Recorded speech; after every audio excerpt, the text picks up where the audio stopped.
The Gospel of Luke, chapter 20. One day, when Jesus was in the temple teaching the people and preaching the good news, the chief priests and the teachers of the law, together with the elders, came and said to him, "Tell us, what right do you have to do these things? Who gave you such right?" Jesus answered them, "Now let me ask you a question. Tell me, did John's right to baptize come from God or from man?" They started to argue among themselves. "What shall we say? If we say from God, he will say, 'Why then did you not believe John?'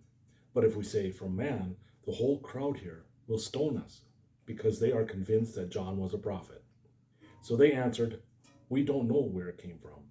And Jesus said to them, "Neither will I tell you then by what right I do these things." Then Jesus told the people this parable. There once was a man who planted a vineyard, rented it out to tenants, and then left home for a long time.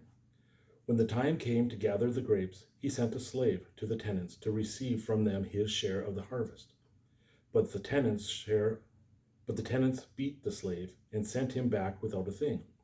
So he sent another slave, but the tenants beat him also, treated him shamefully, and sent him back without a thing.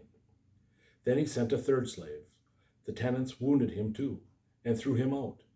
Then the owner of the vineyard said, "What shall I do? I will send my own dear son. Surely they will respect him." But when the tenants saw him, they said to one another, "This is the owner's son. Let's kill him, and his property will be ours." And they threw him out of the vineyard and killed him. "What then will the owner of the vineyard do to the tenants?" Jesus asked. "He will come and kill those men and turn the vineyard over to other tenants." When the people heard this, they said, "Surely not." Jesus looked at them and asked, "What then does the scripture mean? The stone which the builders rejected as worthless turned out to be the most important of all. Everyone who falls on that stone will be cut to pieces, and if the stone falls on someone, it will crush him to dust."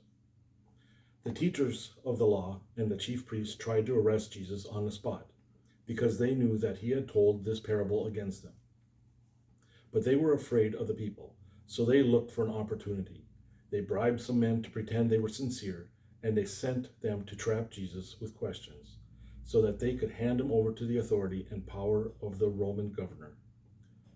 These spies said to Jesus, "Teacher, we know what you say and teach is right. We know that you pay no attention to a man's status, but teach the truth about God's will for man.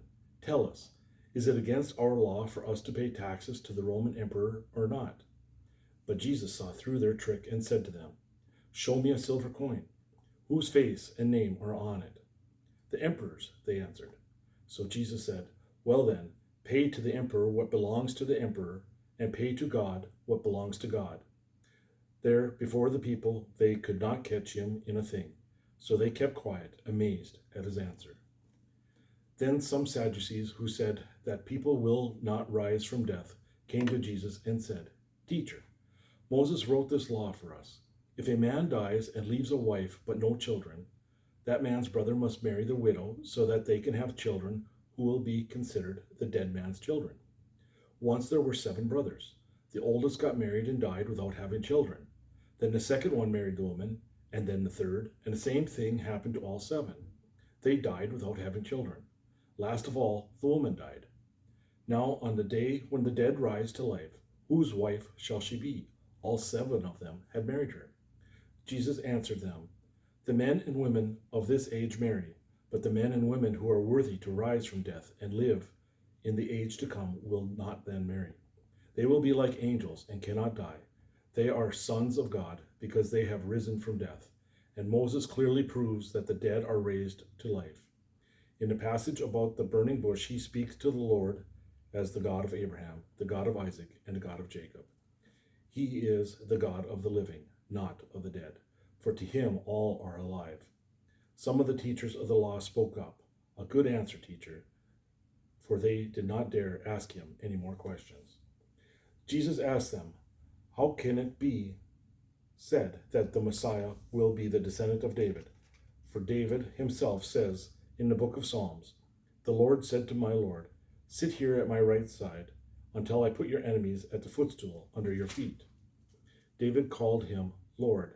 How then can the Messiah be David's descendant?